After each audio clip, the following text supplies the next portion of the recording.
Thank you. Thanks, Jessica. Hi, everybody. As Jessica said, I'm Madhav Rajan. I'm the Dean and the George Schultz Professor of Accounting at Chicago Booth. I hope all of you are doing well. It's great to see so many of you here with us today. It truly is a pleasure for us to have you participate as we welcome Booth alumnus Dave MacLennan, Chairman and CEO of Cargill, to our virtual Distinguished Speaker Series. The DSS, the Distinguished Speaker Series, is a long-standing Chicago Booth tradition and brings together high-profile leaders from business, from the government, from the community, to the school to share their insights and experience. We held our first virtual Distinguished Speaker Series in the spring, and it turned out to be a successful endeavor. We had incredibly insightful chats with esteemed alumni such as Kurt Delbene from Microsoft, Tom Ricketts of the Cubs, Jenny Scanlon from UL, and Byron Trott, and learned a great deal about how these executives and their organizations responded to COVID-19. So we kicked off our second virtual DSS series just a couple of weeks ago. We had a conversation with Ann Mukherjee, Chairman and CEO of Pernod Ricard North America, followed by a chat last week with JP Gan from INS Capital in Shanghai. With that, it's a great pleasure to introduce today's speaker. Dave MacLennan is the 9th CEO of Cargill. He's served in that capacity since 2013. He was first elected to the Cargill Board of Directors back in 2008. Dave began his Cargill career in 1991 in their financial markets division in both their Minneapolis and London offices. He later moved to Geneva to head Cargill Energy and then supervised several businesses in Cargill protein and food ingredients before becoming Chief Financial Officer in 2008 and Chief Operating Officer in 2011. Before joining Cargill, Dave began his career in the futures and securities sector in Chicago and was president of fixed income capital markets as US Banker Piper Jaffray in Minneapolis for a while. Outside of Cargill, Dave serves on the boards of Ecolab, the Minnesota Business Partnership, and the Board of Trustees of Amherst College. He has served on the boards of several public companies, and his nonprofit board service has included Youth Frontiers and College Possible in support of his passion for a focus on the needs of underprivileged youth and their access to education. Dave holds a bachelor's degree in English from Amherst College and an MBA in finance from Chicago Booth. We're thrilled to have Dave back with us today to chat about his company's response to COVID-19, among many other topics. Thank you for being here, Dave. Well, it's good to see you again. I'm sorry we're not together as we were 3 years ago, but what a privilege. I'm really glad to be with you. Thank you. So maybe let me start with COVID. When did you realize this was an issue, sort of a big issue, and how did you react to that when you first found out? You know, we had a bit of a jump start. We have substantial operations in China. We have over 10,000 employees there and probably 25 to 30 facilities. And that started unfolding in January, as everybody knows. So I would say that the Asians have far more experience in a country like China, but if you go back to SARS, which I think was 2002, it might have been 2003, our Asian colleagues have a lot of experience with how to move quickly and how to focus on things in terms of protecting safety, employee safety, and moving quickly to quarantine people as well as facilities. So we had a notion that maybe this is something that's going to unfold, but like I think the rest of the Western world, it wasn't until late February, early March when things began to look more serious that we started mobilizing our own forces. So like the rest of the Western world, the early part of March is when we really recognized, hey, this is very serious. But as I said, we had to look into the future and we had a head start because of what had happened in China and before it started spreading to the West. Mm-hmm. So as a food company, you're of course, by far the most essential business, if you will. What were the disruptions that you saw to maybe critical supply chains, and sort of how did you think about dealing with those back when we had shelter in place everywhere? Yeah, one of the things that concerned me or concerned us early days was how would our technology systems stand up? And we have about 160,000 employees around the world, of which, let's say, half are office workers. So we closed offices very abruptly, it's when as many companies were doing. And so literally people were in the office on a Monday and by Tuesday they were at home. And we weren't really sure what was that going to mean in terms of, everybody working from home and we had Skype and we had Microsoft Teams, which was behind what is what we're seeing from Zoom today. So that was one of our early concerns: was would our office workers be able to perform their tasks the way they could from coming in the office? The supply chain that was most affected for us was our protein supply chain. So we are in the beef supply chain as well as poultry around the world. And as many of you who are listening know, these are plants where there are literally thousands of people across several shifts. They're in very close quarters. And we actually had a couple of plants that we had to close because of COVID outbreaks. So that was probably the most tense moments, was in late March, early April, as we had to close a few plants and we were working very quickly to get protective measures in place to protect the health and wellness of our employees. But we were also being called upon by state and national government to keep food on the shelves. And so we were working to find that balance of how do we make sure the countries where we do business, 70 countries around the world, continue to have food on their shelves, but at the same time, we've got to protect the health and safety of our employees. And so that required a lot of quick decision making, but in the US at least, it was our protein businesses, specifically our beef businesses in the US, which had the most stress, if you will, and where we were most concerned about, can we keep our plants operating in order to keep food produced? But nonetheless, we did have 2 or 3 plants that we had to close for a period of weeks because of COVID outbreaks. At this point, would you say that you're out of that, those disruptions are over, and you've sort of figured out how to handle? There was an article today in the Wall Street Journal that some food prices were coming down. I mean, do you see this as sort of the end of the difficulties, if you will? I don't think I'd ever declare victory and say it's the end. The beef industry in the US, for example, is running near full capacity. Although I'll speak specifically for our facilities, we do run at slower speeds because of spacing, because we stagger shifts so that one shift isn't coming across another when one shift is leaving and others are coming in. So we have put the safety of our employees ahead of running at full capacity, but nonetheless, it's pretty close to it.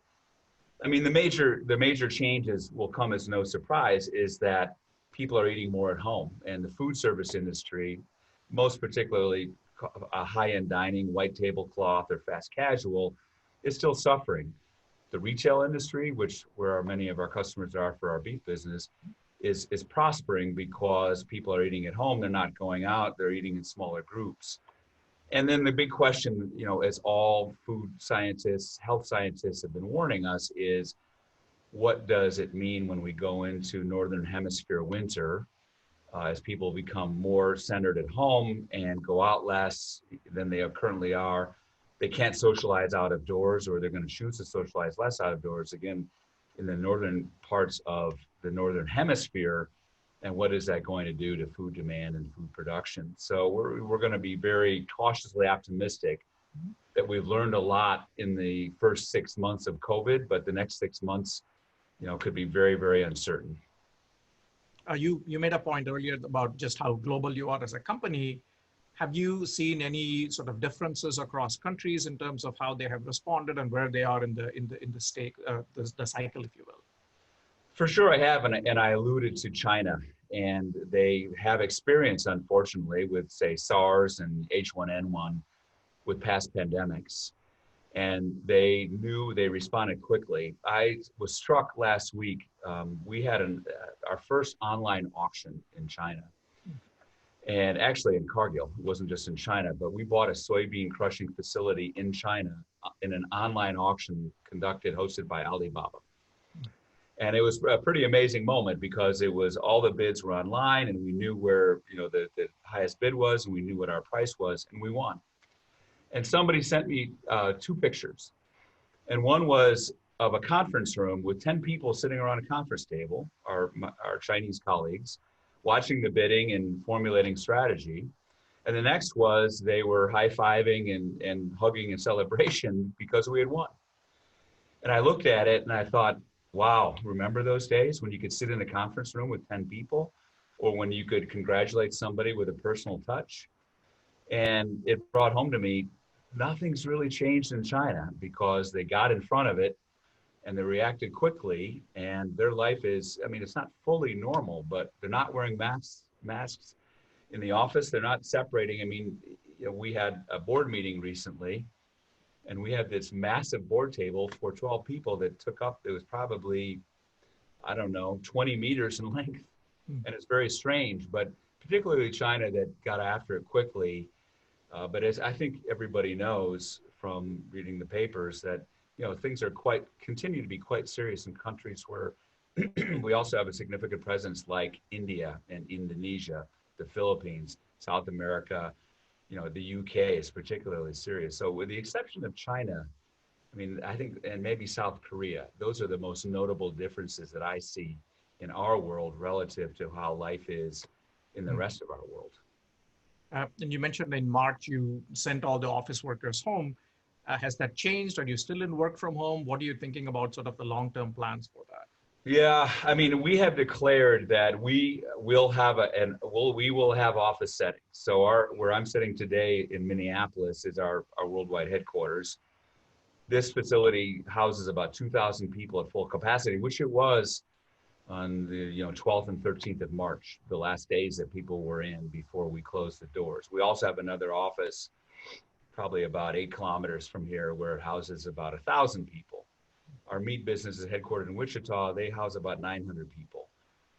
We have opened it up for people who want to come back on a volunteer basis. And here in Minneapolis, we've had about 70 people come. We also have state restrictions. So the state of Minnesota doesn't allow for businesses that are deemed essential. You can't have more than, I think it's 20% capacity. So at 2,000 capacity here, we could have up to 400. So we're gradually, saying to people, if you want to come back, if you want to get out of the house, if you want to change a scene, we're making the office available. We have, barriers up between office spaces. We've spread out all the tables. You have to wear a mask. It's a 3-story building. You can only have one person in the lift at a time. But I think people are going to be reluctant. But I would say, Madhav, the thing that worries me the most, or that I'm most concerned about, is people's emotional and mental health. And we are working very hard to stay in touch with people through video, through Zoom or Teams calls. Mm-hmm. But I know firsthand from having spoken to my colleagues, there are a lot of people that are suffering.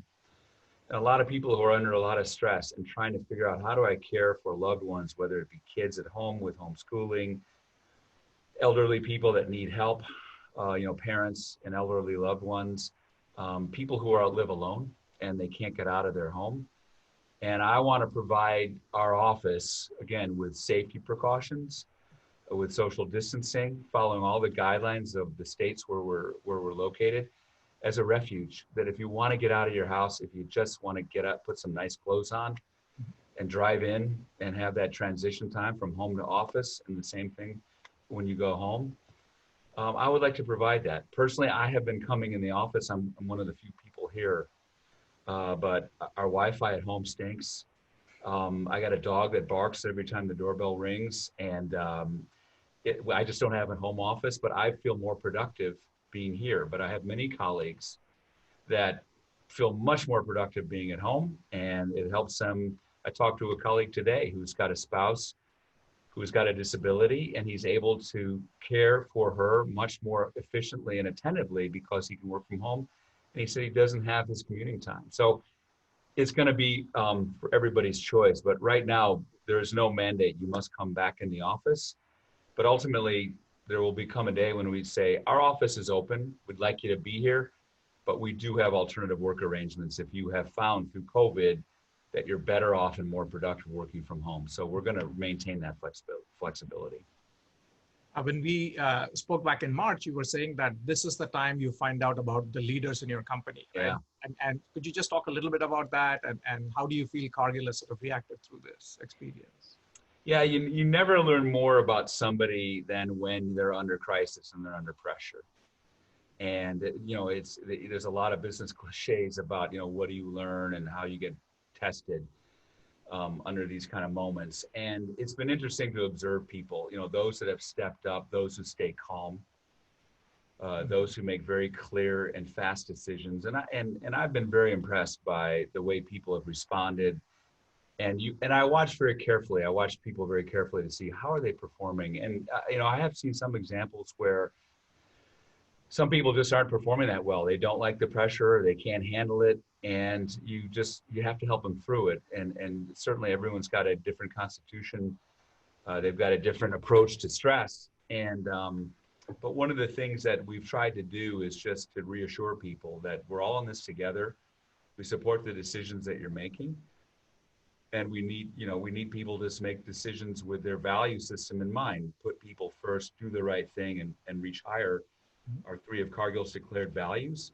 And as long as you have those filters, and especially in a pandemic where you're putting people first, it makes all the decisions easy, but not everybody can handle the pressure well. And that's okay. I mean, you can't hire people to say, I only want to have people that are going to make great decisions in a pandemic or in the crucible of something like this. But you do learn a lot about somebody and their clarity, when you go through something like this. And really, I've been in business for almost 40 years. I've never been through something like this, and I certainly don't expect to be again. But this is times that really test your character and your decision making and your mental clarity.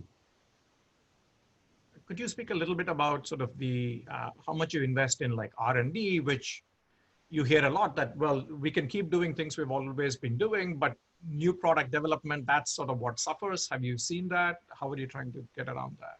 Well, I mean, we continue to invest in R&D, and you have to. And so I think one of the challenges of situations like this is you've got to focus on your short-term tactics and what do I do to keep the business running? And how do I keep our plants open? How do I keep our people safe? How do I make sure that we're not breaking supply for our customers? That they've got to keep food on their shelves and retailers, or if it's a quick serve restaurant, how can they make sure they can continue to offer what they offer to their consumers?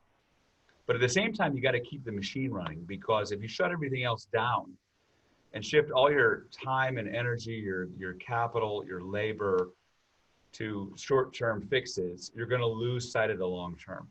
So we are not decreasing any of our spending on R&D.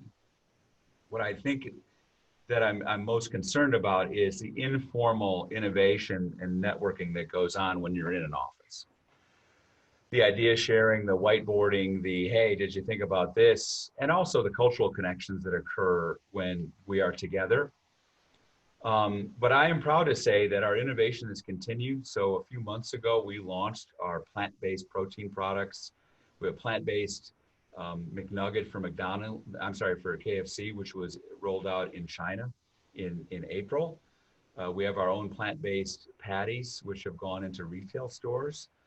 So we continue to innovate. We continue to invest in R&D, but my concern is longer term. In a couple of years, are there fewer ideas because there wasn't that incubation that occurs with social connections when people are in the office? Our R&D labs are, by and large, interacting with each other and talking to each other. But that is something to keep a careful eye on, and balancing the short-term viability of your business with the long-term necessity to continue to invest capital in R&D and innovation. Mm-hmm. So you mentioned the plant-based, which is a topic I think of great interest to a lot of people. Where do you see that? Is that a significant portion of your business going forward? Sort of where do you see Cargill in that space? Well, as I mentioned, we're in the animal protein business, so we produce turkeys and beef and poultry around the world. But consumers increasingly want different choices, whether because they're vegan, vegetarian, or they just want a choice, or they want to focus their choices, values-based decisions on sustainability. And so we have a plant-based offering. As I mentioned, we have patties that are plant-based patties that are, go through Target, for example, or Walmart. I mentioned the nuggets that are going through KFC in China. People want a choice. We also have a pea protein business that is an ingredient that goes into Beyond Meat, which is one of the two well-known alternative protein companies that are in the market today. So for us, it is a source of investment. It is a source for our future. But in the next 5 years, it probably will be about, if you think about the animal protein business, it'll probably be about 5 to 10% of that existing business today. So in the short term, that's our prediction. It is going to continuously grow, but I don't see animal protein, the traditional form of consuming beef, turkeys, poultry, pork, as being overtaken by majority of plant-based, but it certainly is going to be a growing segment of our business.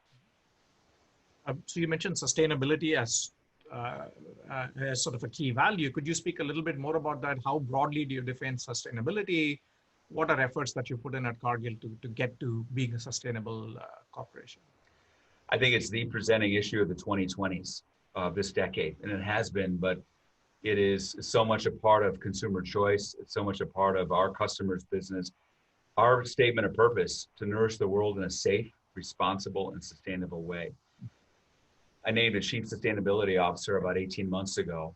It is such an important part of our business, and she has other responsibilities. She's also head of supply chain, but she sits on our executive team. But it is more and more a part of consumer choice and consumer value. And it's everything from use of land, use of water, greenhouse gas emission. Agriculture, protein production is a significant source of resource usage around the world. And so we believe our responsibility is to understand what can we do, not only in our traditional business, which is to say, how can we produce beef, poultry, pork, we're not in the pork business, more sustainably. How can we work with ranchers to say, how can we help you learn more sustainable ranching and farming techniques? How can we work on carbon sequestration? We have an effort called Beef Up, which is working in our beef supply chain to help ranchers use fewer resources, reduce greenhouse gas emission. But this is where the world's going, and it has to go to battle climate change. We have to get in front of it. And so ag and food is one component of climate change, and certainly in addition to other industries, petroleum, others. But we take it very seriously, and we are embedding it into all of our strategic planning as the significant impact for the decade and decades ahead. The world has to get in front of this. So Cargill, of course, is private still, right? It's the largest private company by revenue in the US, or I think you're number one, probably still. Does that mean there is less pressure on you from the market in asking for these things? Like, what drives you to make certain types of investments like that? I don't think there is less pressure on us, Madhav. I think there is just as much pressure because we're large, because we're very good at our current sustainability portfolio and the current sustainability decisions that we make. I think there's a lot of activists that choose to target us because we're very good, and they believe, they know we're leaders in agriculture and food. And so they think that if we put the pressure on Cargill, they'll lead the industries, and we do. But there is no difference from us being privately owned to a public company. We have the same expectations of ourselves. Our customers have the same expectations of ourselves. And I think consumers are becoming more and more aware of, and especially in a COVID and post-COVID world, I think consumers are much more aware of how is their food made? Where does it come from? Because I think in developed nations in particular, they have taken for granted, consumers have taken for granted, you can go into a store, into a supermarket 24 hours a day and get pretty much whatever you want. And I would argue that, especially in the Western world, and let's talk about the United States, you can get more than what you want and more than what you need. There's more choices than really is necessary. And I think as we saw shortages, there is anything from tissue paper to soups to beef to wipes. I think people become more aware of, where did my food, my supplies, my cleaning materials come from? How did they get here? And the fact is, you think about the supply chain in agriculture and food, from the seed manufacturer to the farmer who plants it, to the resources that are used, to the time that it's produced, manufactured, processed, put onto a truck, barge, ship, rail, and moved to where it's consumed. They're very elaborate and complicated supply chains, and all the actors in the supply chain need to have an approach to sustainability and responsibility. We can't do it by ourselves. It's also got to involve governments. and consumers and the choices that they make, but we're just one player in the supply chain, but we take that responsibility very, very seriously. And it matters not that we're private versus public. And does it change by country? I mean, are activists looking for you to do something different in some regions versus the others, or is sustainability kind of the key theme throughout? You know, I think it's particularly acute in countries like Indonesia, in Brazil, Argentina, South America, where, you know, countries and regions of large agriculturally producing regions, particularly in supply chains like palm, soy, beef, which is North America and South America, cocoa in West Africa. So those are regions where there is particular attention, but great progress has been made, but there are still many things that all of the components of the supply chain can continue to do in those regions. On your website, you speak a lot about inclusion, and that's one of the key things that you strive for at Cargill. Again, being such a large firm, so multinational, how do you think about diversity and inclusion, and what would you like Cargill to become in that space? It's also a passion of mine, and I have worked very hard in my 7 years in the job to make Cargill a more inclusive place, more diverse than it is, and we have a long way to go. There's another one that we're a long ways from declaring victory. We had our first female members of our top leadership team 5 years ago. We have also focused on our culture because there's that kind of diversity which is measurable. That's what you can see. And I think it's so important for any large organization or small organization for that matter, for people to be able to see there is somebody who looks like me. There's somebody who talks like me or acts like me, introvert versus an extrovert, that I can tell this company values diversity and inclusion, values diversity of thought, or gender differences, or sexual orientation, or ethnic diversity. But it's also, do I feel included being new to the company, or being coming from a different perspective? I come from a different company, or I brought my experiences here.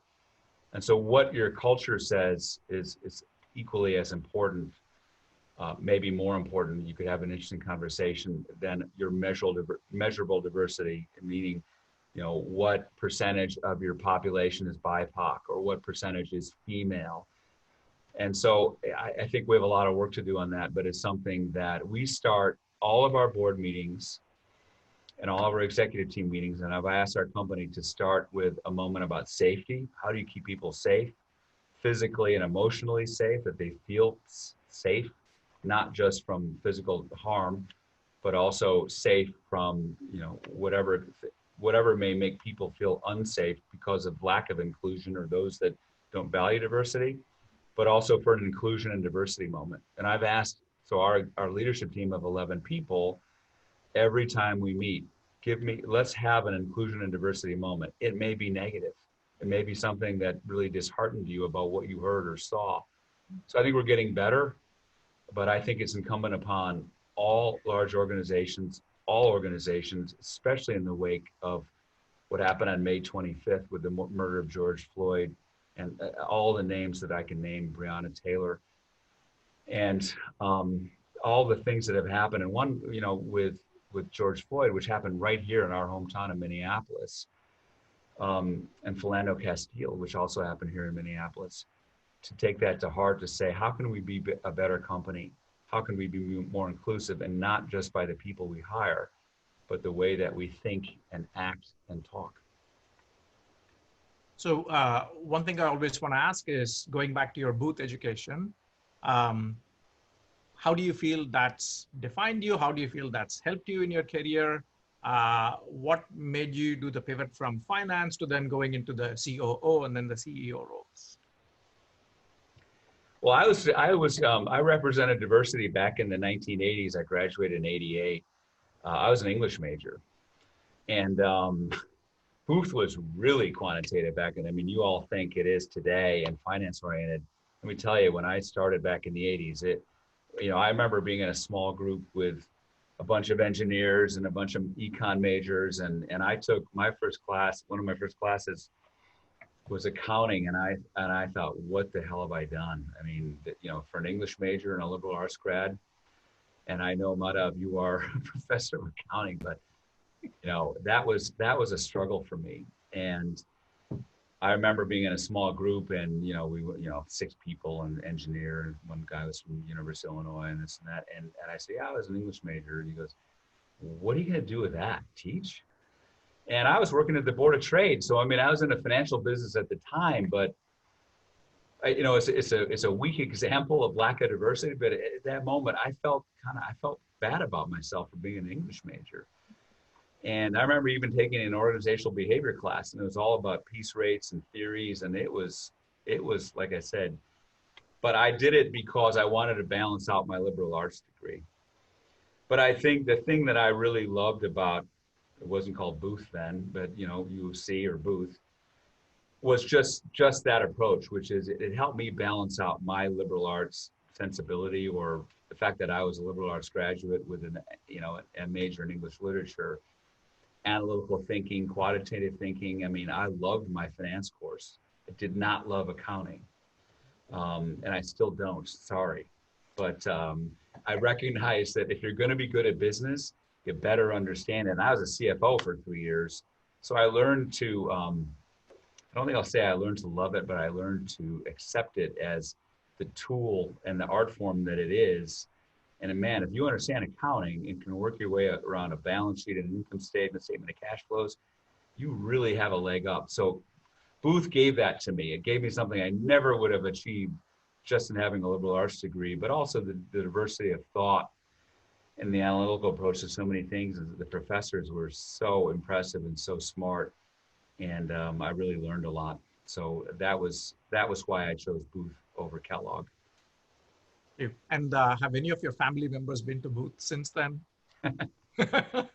No, I have some I'll call them very close friends of family that graduated from Booth, but none of my family members have followed in my footsteps.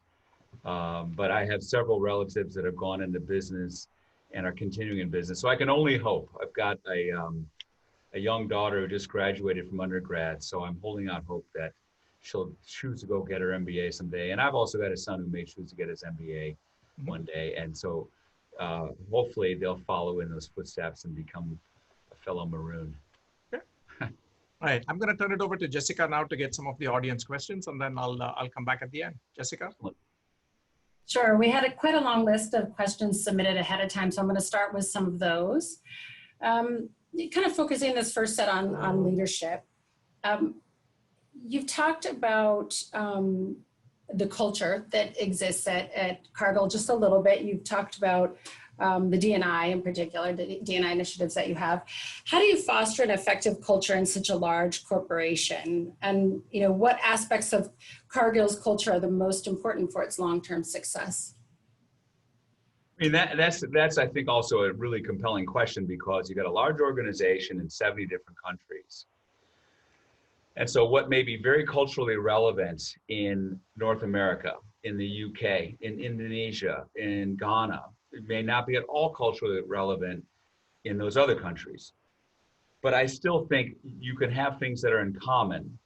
And as I mentioned, a set of values, and being a values-based company, and I mentioned ours, put people first, do the right thing, reach higher, and have a set of leadership expectations, which we publish and we disseminate and communicate and talk about. So it gives our colleagues around the world a common language to say, these are the things that we believe are most important about our culture. You must make them locally relevant.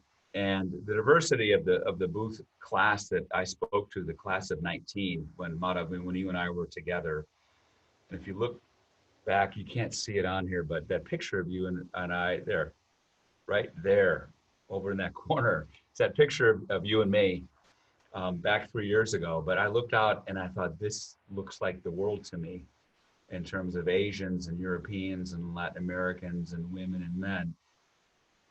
And I think you need to talk the language of, as I said, inclusion and diversity, and how do you knit a company together? But you've got to start with a set of values, a set of principles, a set of leadership expectations, and you've got to call them out when they're not being put into practice. And I think one of the things that have come in my mind that have struck me the most is more and more people are willing to speak up and say, wait a minute, that's not okay. And I'll speak for my generation, because I think the generation of Booth students today, you know, millennials, Gen Z, are much less vocally tolerant of injustice and racism and lack of inclusion. I think my generation was much more willing to let something go and not to be proactive about saying, wait a minute, that's not okay. You know, either afraid of confrontation or not wanting to pick a battle. But what I see is people that are more willing to say, wait a minute, that is not okay. And I think one of the things that I've tried to do is stay in touch with younger generations of Cargill employees, newer generations of Cargill employees, to learn from them and to learn, you know, what is going on in the culture. I'm going to tell a story that may make some people uncomfortable, but I think it's illustrative of that. There's a young woman, she's in her late 20s, she's a PhD food scientist. And she is someone that I've grown to like and know, and she and her husband, I have been in touch with them, and I make a point of staying in touch with a group of people, I'll call it mentoring or sponsoring, or just, again, keeping generationally in touch. And so I reached out to her and I said, how are you doing? And we had an effort here to say, reach out to your colleagues to say, how are you doing, really? Don't give me the fake answer, I'm doing good. And as I mentioned, because this is a very stressful time, people are isolated, and we want them to know, which is one way to maintain the culture, and the culture of care and the culture of personal connection. And we started talking, and she said that she had started one of her recent meetings in the food, as I said, she's a food scientist. And I've asked people to start their meetings to talk about inclusion and diversity. And she said that she started off her conversation, I may get this wrong, but she talked about menstrual equity and menstrual justice. And that women are inherently at a position, that disadvantageous position, because of biological differences. And she said it made everybody uncomfortable on the call, but people understood. And she went on to say, did you know that in the office center, you do not offer feminine products in the restrooms for free? Of course, I didn't know that. How would I have known that? So I dug into it, and now we do. And it's a small example, but for me, a culture is about listening. It's about empathy. It's about appreciating differences, but it's also about talking about things that are uncomfortable or that may cross gender lines that in the past no one would have ever spoken about. So for me, to go back to the question, to maintain a culture, you have to be values-based, you have to be empathetic, you have to be a good listener, but you also have to learn to talk about and have uncomfortable conversations about race, about gender differences, about ethnic differences, and be able to confront people and statements when they're made to say, that's not okay. That's part of building an inclusive and diverse culture, in my opinion. Cargill obviously is one of the biggest private companies in the world. The question actually a couple of people have asked is, what's easier about running a private company than running a public company? You know, there are things that are easier and things that are harder. So as Madhav mentioned in my intro, I have been fortunate to be on some public company boards. I'm on the board of Ecolab, and when I go to board meetings, and I am on the audit committee of Ecolab, and it's unbelievable to me. I mean, it's understandable, but the amount of time we spend on SEC documentation, on 10Ks, Qs, proxies, the preparation that goes into it is really quite amazing, and we don't have to do any of that. Now, we have publicly issued debt, so we do follow certain covenants of Sarbanes-Oxley. It's good discipline. We have on our board of directors of 12, we have 6 public company CEOs, current or public company CEOs, one of whom, John Watson, former CEO of Chevron, is also a Booth grad. So he and I have Booth solidarity. So it's a good complement of public company CEOs who understand and come from the discipline of a public company, and the family owners, the Cargill and Macmillan families. But I think the most noticeable difference is the fact that we don't have to file all the SEC requirements. And I don't have to go in front of Wall Street once a quarter and say, here's why we missed earnings by a penny a share, and then watch my stock price rise or fall based on whether we missed or made earnings expectations and guidance. That being said, I have over 100 family shareholders that I know personally. And in some ways, it's a lot harder. I don't want to let them down. And I know them by name and their families and their expectations. And I see them once a quarter, and I see them for annual meetings. And they have expectations of me and of the company, but they're proud of their company. We have 7 generations. They keep the vast majority of their profits in the company for us to invest. So net, from what I see, running a private company has certainly been pros and cons, but net, the fact that we don't have to be so burdened by securities reporting compliance, and we can spend it on innovation or R&D or inclusion and diversity, really makes a big difference. I'm going to switch here and ask you some questions I think that are more about you as an individual. A few people have asked, you've transitioned from CFO, COO, to CEO. Can you talk a little bit about how you broaden your skill set, from finance to operations? Yeah, I mean, as I said, getting the CFO job would have been possible without having my Booth MBA. I don't know. I mean, you don't have to have an MBA to be a CFO, but you have to have some level of grounding in finance. And I was fortunate in that I came from a financial background. I worked at the Chicago Board of Trade, the options exchange. I understand some of the fundamentals of finance, complemented by my Booth MBA. And then I was in our financial investment arm in the early days. So I had good grounding in it. But I think, and you heard Madhav say that I also was in our energy business and food ingredients business. I think the lesson that I learned, or the piece of advice that I would give, is to have, again, it sounds cliche, but to have a constant appetite for learning. Keep on learning by switching yourself up, developing new skills, embracing technology, embracing change. I know a lot of people, they don't like change. They want to stay with what they know and be comfortable in what they're doing. But I think as I look back on my career, and as I come closer to the culmination of my career, I had a liberal arts approach to my career in the same ways I had a liberal arts degree, in that I like to study and learn a lot of different things. I didn't specialize. I moved around a lot. I worked for 3 different companies. 2 were public. 2 were private, 1 was public. So I got the best of both worlds. But I think, having that flexibility and that passion for learning and appetite for seeing different things, I think it gives you optionality. It puts you in a position to do different things at different points of time in your career. So that was kind of my takeaway from my own career. With those takeaways, are any of those pieces part of the advice that you would give yourself on your first job? So thinking back to your first job, what would you have told yourself? I would have said, you have no idea what's in store for you. You just, as much as you think you're going to predict the future, your career will be nonlinear. I know of one friend of mine coming out of Amherst College who worked for the same company his whole career. One. I worked for 3. But you think about my parents' generation, call it the World War II generation, it was very unusual to work for more than one company. People were cradle to grave with General Motors or IBM or Samsung or whatever company you might name.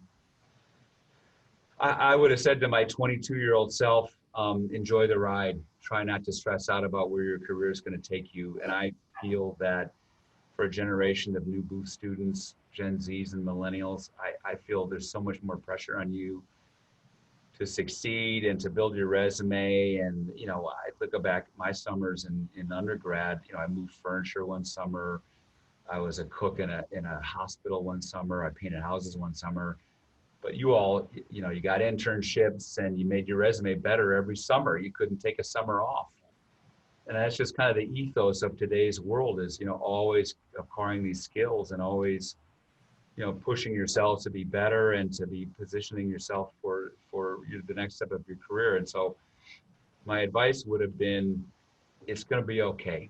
The fact that you're at Booth or Amherst or wherever you might be for undergrad and now for graduate school, you've already got a leg up. And whether you were born into it through privilege or whether you've earned it to get there, odds are good that you're going to have a successful life.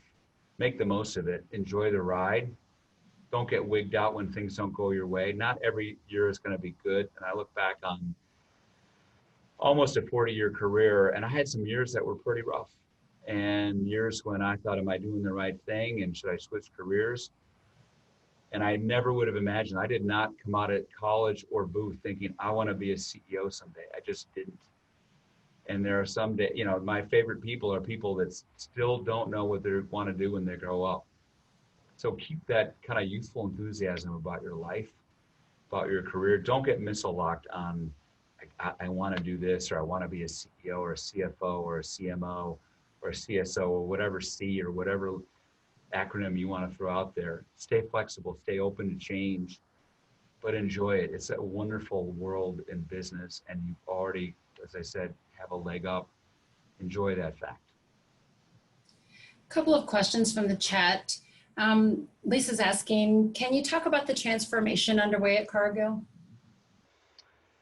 Yeah, so Lisa, I don't know if that's asked from a position of knowledge or just a transformation in general. I mean, there's the cultural transformation, which I spoke about. But about 3 years ago, I decided that we should undertake a transformation in terms of how we work, our technology, our systems, and our processes. And I named it a TMO, so a Transformation Management Officer. And he came out of one of our big businesses. And we never had a TMO before, and I made him a member of our top team. So we have an executive team of 11, and part of it was he didn't want to do it. You know, he liked his business, and his business was going really well. And he said, well, what's my job description? I said, I don't know. We're kind of making it up as we go. We've never had a TMO before, but we can figure it out. And so with the help of some very smart consulting companies, many of which those on the call either are working for or will go to work for someday, we figured it out. And the thing that I'm pleased about is we were having really good earnings at the time. And so rather than wait until there was a downturn, we and the team and I decided, let's do it while things are going well. Don't wait for a crisis. Don't wait for a big downturn to say, holy cow, we've got to get after this. We've got to change the way we work. We've got to redesign our processes. We've got to get more technology in place. By then, it's too late. And so from the time that we started 3 years ago to today, we've become even better and more successful as a company because of that. But it is also a cultural change because it requires people to be more efficient, more reliant on technology, to give up some of their responsibilities because there's ways to work smarter and more efficiently, but it also means you free up more time to be more creative, more innovative, more focused on R&D. So I don't know if Lisa meant that it was specifically speaking about that transformation, but that's how I chose to answer the question, which is the structural part of the company has been under about a 3-year change. And so far, knocking on wood, so good. So far, so good. There's another question here. Can you touch on Cargill's involvement in the commodities market during these volatile times? And has it made Cargill want to invest more, less, the same in its trading arm? So we do have a trading business. We trade agricultural commodities. We also have a significant metals trading business, iron ore, based in Asia, based in Shanghai and Singapore. We also trade soft commodities, cotton, sugar. It is part of the core of Cargill's business. It is part of our heritage. In agricultural products, it is the most noteworthy thing you can say about agricultural products over the last 8 years is there's been very little volatility. Prices have been stable. We've had either record years or bumper crops in North and South America, there hasn't been much volatility. So there isn't a lot of opportunity in agricultural trading. There hasn't been. Things have changed in the last 3 to 4 months. There's been increasing volatility because of political and social uncertainty caused by supply chain disruptions in North America, Asia, around the world. There's some dryness in South America that is creating speculation about crops being planted. This is planting season now in South America, whereas it's harvest season in North America. But by and large, crops in North America have been very, very good. It's been dry lately, but there's been increased volatility. If you're, I haven't looked in the last couple of hours, but the price of soybeans was down 16 cents a bushel today. That's a big move. And so some of it was people taking risk off, and you probably saw the equity markets got hammered pretty good today. So today was a risk-off day, but for us, we're very comfortable with risk. We're 155 years old. Cargill has been, trading and merchandising and commodities for our whole history. It's a business we will always be in, but certainly the opportunities have been fewer in the last 8 to 9 years than they have perhaps in the last 8 to 9 months. But it's a business, and I'll call it a cultural component, risk-taking and risk management, that is a permanent part of Cargill. Maya has a question. Could you talk about how to initiate a mentor and or sponsor relationship in the workplace? Yeah, it's I have made it my focus to when I have initiated sponsorship or I'll call them professional relationships, I have focused on diverse individuals. So whether it be women or persons of color, or in some cases, people that came from another company, where I just wanted to help their acclimatization. I mentioned the young woman who is diverse and came a PhD, a food scientist. But for me, I have made a point of initiating it. So it's a value of mine. As I said, I want to help them succeed. I think particularly women of color, I want to see them succeed, but also for us to grow our population of persons of color, which is not to say that I have deliberately or do not mentor or sponsor or have active relationships with men or Caucasian men. But I also think it's incumbent upon people. There's some people that are really good at it, that they're good about reaching out, or they might send an article, or if you run into them in the hallway, there was a young woman who just joined us. She's African-American attorney, and she moved here from another state. And I was walking in from the parking lot one day, and she just stopped me and she said, my nickname around here is D-Mac. She's like, "Are you D-Mac?" I said, "I am. Who are you?" And she introduced herself, and as she said, she just joined us. And I was so touched by the fact that she would take the time out to stop me and introduce herself. And I have stayed in touch with her. She was somebody who I reached out to right after the George Floyd killing, because she moved to Minneapolis. I said, "Are you okay? I mean, how does it feel to have moved here? We're isolated because of COVID." And she's a woman of color watching this happen right in our streets. And she said, "I am not okay. I am upset and I am suffering watching this happen." But she initiated that in the most informal and the most enjoyable of ways, just stopping me. And some people I think are intimidated because I got a fancy title or I look busy or whatever it may be. She wasn't. And so we're gonna have lunch. We're gonna have coffee. And I haven't seen her since we closed the office. But I reached out and said, "Let's get together. Do you want to get out of the house? If you're okay, we can stay distance. We can still get outside." So my answer is, it's a two-way street. I make it a point to people, as I said, people that are new or diverse or come from a different company that I want to get to know, but I also want them to feel comfortable and get to know me. But also I think I don't know, you call someone up, "Hey, will you be my mentor?" And there's just informal, fun, lighthearted ways like the one that I described that can lead to a professional relationship, which is really satisfying and gratifying for both. And in fact, several of them, a couple have left the company, And I've still kept in touch with them. I learned so much from them and their perspectives. And there's a young African-American man who left us about 3 years ago. And I just had a loss in my family. And he called me up and said, I'm sorry. And he had heard about it somehow. So those relationships go beyond professionalism and into personal relationships. And I think that's what makes work enjoyable, and having those personal connections that aren't just about mentorship or sponsorship. There are lots of questions still unanswered in the chat, so I apologize for that, but I'd like to end with one that was submitted by somebody before the session.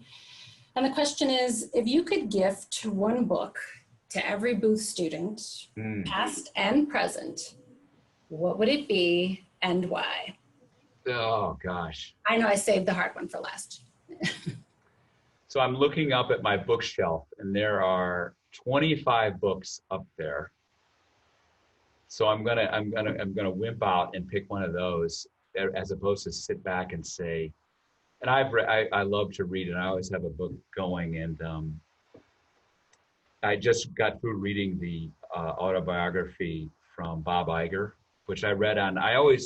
I subscribe to Gates Notes, and every Christmas, and then he put it holiday, year end. It's not Christmas. At year end, he puts out his list of his 5 favorite reads, and I buy them. And then I thought, oh my God, only Bill Gates could read these. You know, there was one on the human genome, and you know, it's 800 pages. Like, okay, overly ambitious. Bill Gates probably put it down in about 2 days, but it was on his list for good summer reads. And it taught me a lot about leadership. But it's really interesting. I love reading other people's stories. But I'm looking at there's one book is called this is not a book I'd recommend, but it's called Margin of Safety by a guy named Seth Harmon, who founded a private equity hedge fund called Post. And the reason I'm looking at it is because it's out of print, and somebody told me I could get $1,000 for it on eBay. So that's my most valuable book from a financial standpoint. But the ones that I'm looking on, and you know, I have everything from Sam Zell, Am I Being Too Subtle, to A Team of Teams by Stanley McChrystal. A lot of them are books, and I'm looking over, I got 3 books in the last month. One's called Humanocracy, Creating Organizations as Amazing as the People Inside of Them. One's called 90 and Counting. One's called COVID-19, The Great Reset. So I get books mailed to me unsolicited. But I think the one that has stuck with me is The Speed of Trust, which is by Stephen Covey. And his dad, I can't remember his dad's name, maybe William Covey, wrote The 5 Habits of Highly Successful, Highly Effective People. But this is his son. But I read it years ago, and it's a quick read, but it just said to me, if you can create trust, and I think you can give trust and you can create trust, and those are 2 different things. But I think a really important component of leadership that you can create through transparency and authenticity and taking time with people in ways that I described. But I think if you can give and create trust, you can be so fast in your decision making. People will follow you if you're a leader. They'll work with you, and they'll give you their trust if you're part of a team. And it just was kind of a concept and a philosophy that I think. And I when I hang up and I think, gosh, there's so many other answers I could have given. Why did you pick that? But it's at hand. It's in front of me. And I also, snuck in there the one about Bob Iger, which he talked about leadership, but also a really fascinating career at Disney and how he put together, everything with buying Lucas and Marvel. And, he struggled. He had a bad relationship with Steve Jobs. But I think The Speed of Trust, it just kind of says it all. If you can create trust as a leader in whatever leadership role you're going to be in, you will do very well with your Booth degree. So, like I said, I'm going to come up with 10 answers, and I'm going to kick myself once we hang up. But I'll stick with that one. Dave, thank you. This is it's wonderful to see you again. And thank you for taking the time and effort. You're always incredibly open and transparent and incredibly insightful. So we're very grateful for your time, and we're very proud that you're a Booth alum, and continued success to you. Thank you. I am too, Madhav. Thanks. And I wish I could see everybody in person. And it's strange talking and only seeing you. Don't take that the wrong way, but it's good to know there's people listening, and congratulations to everybody on your Booth degree. if you're an alumnus in your booth career as you're just starting out. So it's been a real honor. Thanks for including. Thank you very much, Dave. Okay, bye-bye.